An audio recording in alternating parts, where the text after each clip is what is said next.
Hi, so today is the 29th of March, 2020, and it's 2:26 a.m. And I have a message for you all today about fear and really just the title of what I have to say. I'm going to say, when fear wins, we lose. Let's face it. So we're living in a time where a lot of people are having a lot of fear and a lot of anxiety about things. And a lot of times, a lot of what anxiety it is going on, we may have caused some of it and we may have not caused some of it. So there are things in two categories. There's the things that we can control and there's the things that we can't control. And what we're going to need to focus on is the things that we can control and the things that we personally played into the situation in the world. Now, I'm not saying that with coronavirus, we were the ones that sent this thing through the world. I'm not suggesting that at all.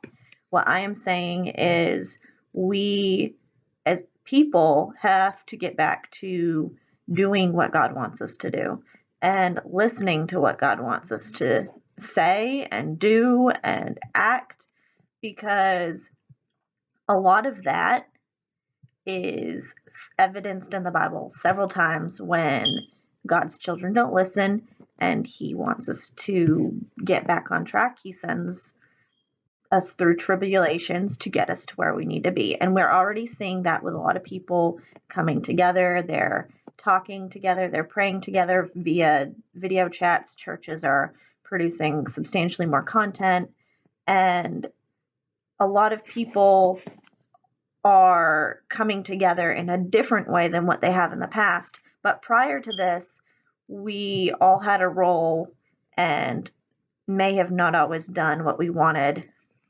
in our own hearts if we do desire to seek and serve the Lord. But what we're left with right now is a lot of people feeling a lot of serious fear. But we have to remember that when fear wins, we lose. That's just that. And we must remember to not let our fear control us. So we're going to look at the book of 2 Samuel, chapter 11, and I'm just going to set the stage a little bit here with the story of King David, and it's a well-known story, King David and Bathsheba. And we're just going to get this to load up because my computer's not running very quickly. Sorry.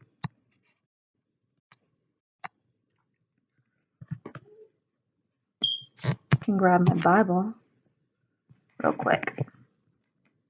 Yep, Chrome is not responding. Sorry.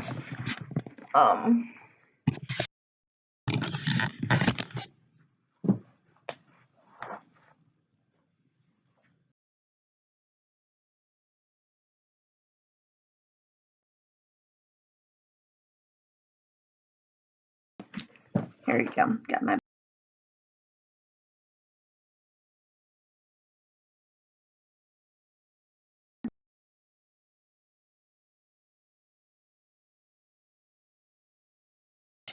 And it happened in the spring of the year, at the time when the kings go out to battle, that David sent Joab and his servants with him and all of Israel, and they destroyed the people of Ammon and besieged Rabbah. But David remained at Jerusalem. Then it happened one evening that David arose from his bed and walked on the roof of the king's house.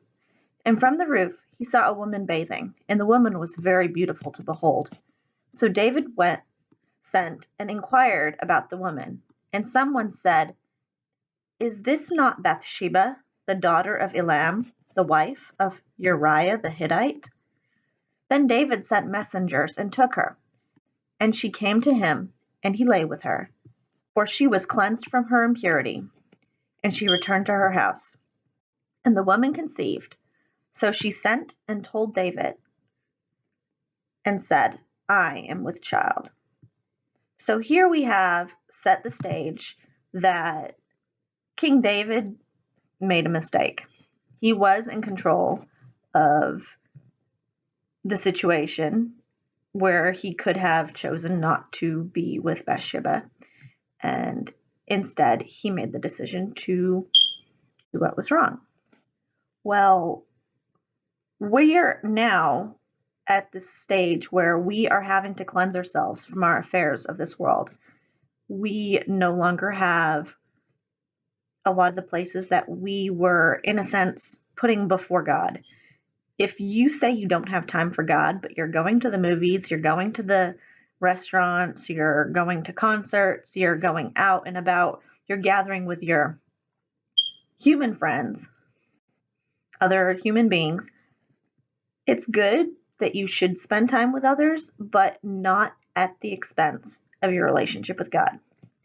God doesn't want to be anyone's second choice. In fact, he expects to be your first choice. So we need to get back to where God is our first choice. His choice, David's, put him in a pretty sticky situation, and he had to figure out how he was going to handle it.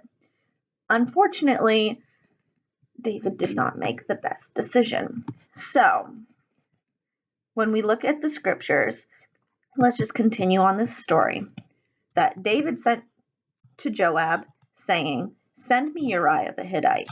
And Joab sent Uriah to David. When Uriah had come to him, David asked how Joab was doing, and how the people were doing, and how the war prospered.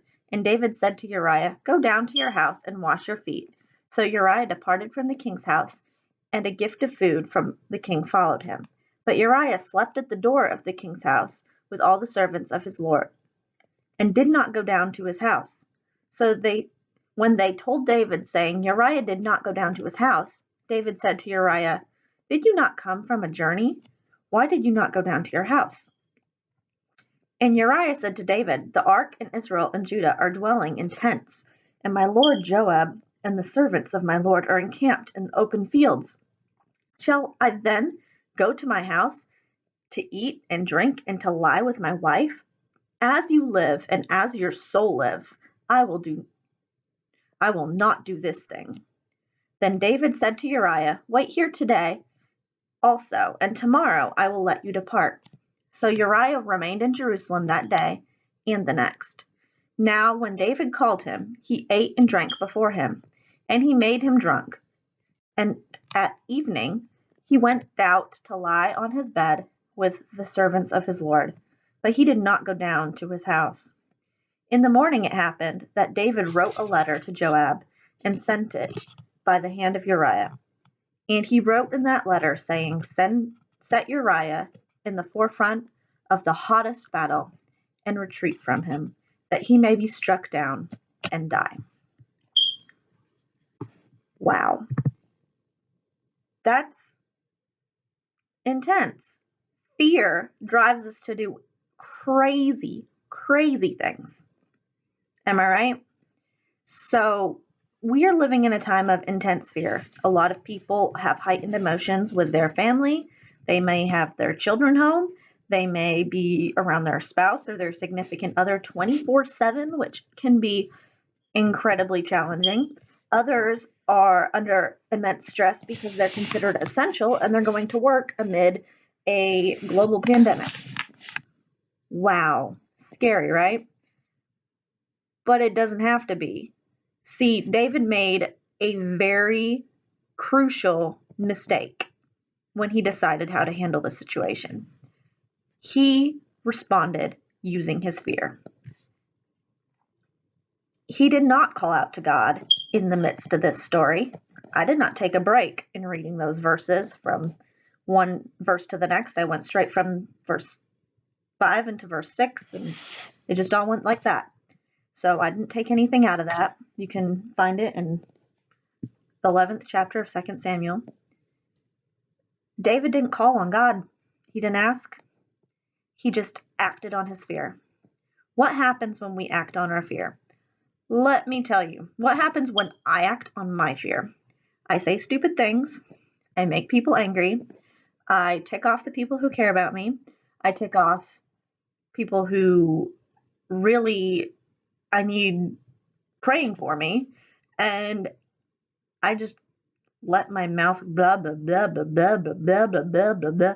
I'm not a gifted talker, and usually I talk myself into a hole. So having struggled with anxiety and knowing that I've done a lot better, I know I need to pull out more of me and pour in more of the Lord every day. It's not a one-time thing, it's daily. We need that daily time with God. We need to daily hone in on Him, and we need to daily cry out to Him.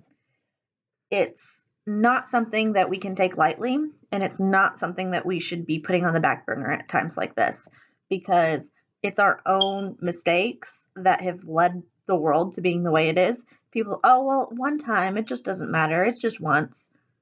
Guys, one time becomes 2 times, becomes 10 times.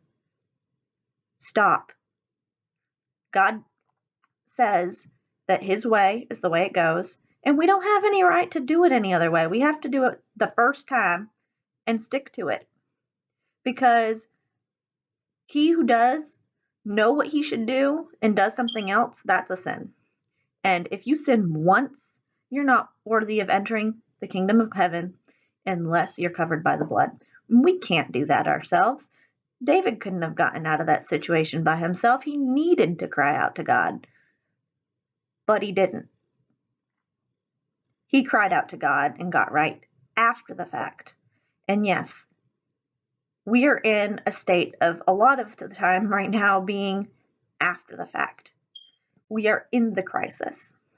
The crisis happened because we didn't do what we were supposed to do. So now is the time that we can change and we can seek healing, reconciliation, redemption.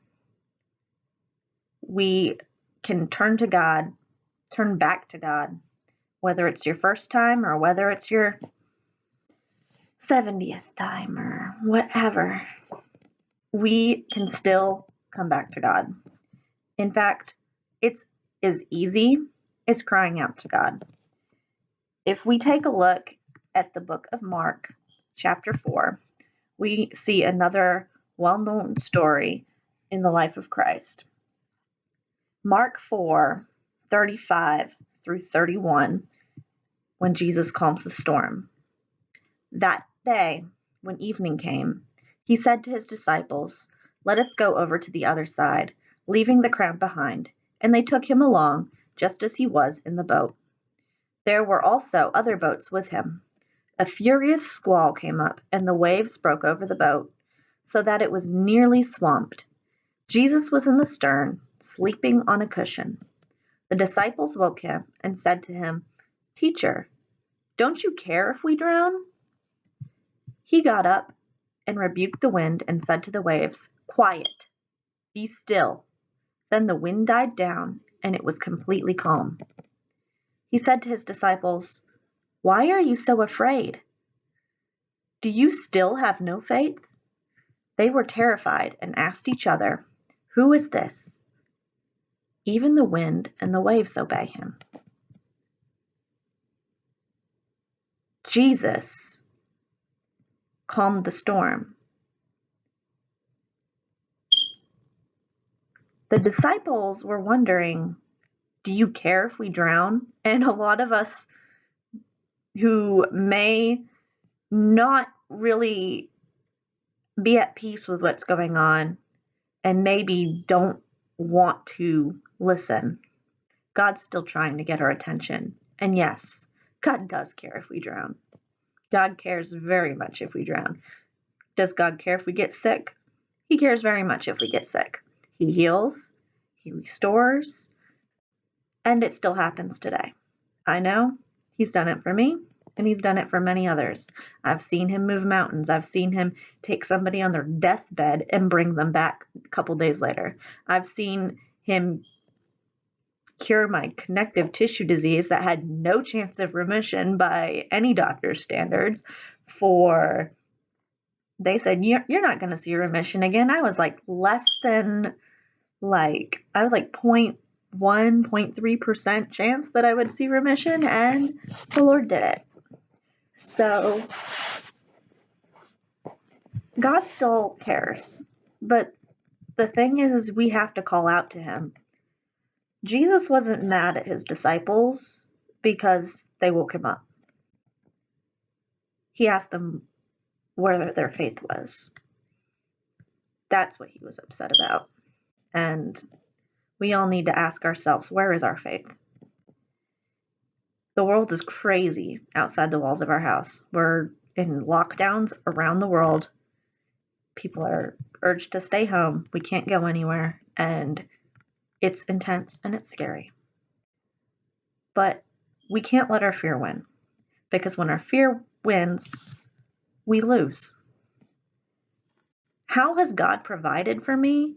God has always provided me with food to eat, a house to live in, health, and everything that I truly, truly need. When you think about the difference between a want and a need, the true needs are always there. That's the best thing about it. True needs are always there because God doesn't want any of us to suffer beyond what we need to. And He doesn't want any of us to suffer at all. But He is allowing it to get us to where we need to be in Him. So the longer it takes us to surrender, the more we're going to hurt ourselves and the more we're going to hurt everybody else. This isn't just a fight against some virus. This is a fight for our souls. This is a fight for everybody's souls. And if you let fear win, then we all lose. But with faith, if you let faith win, then we all win through the Lord. So don't give up. And remember, we have plenty of time to sit and read the Bible and pray. But really, do we have enough when He deserves all of our time? Just think about that. Don't let fear win. Bye.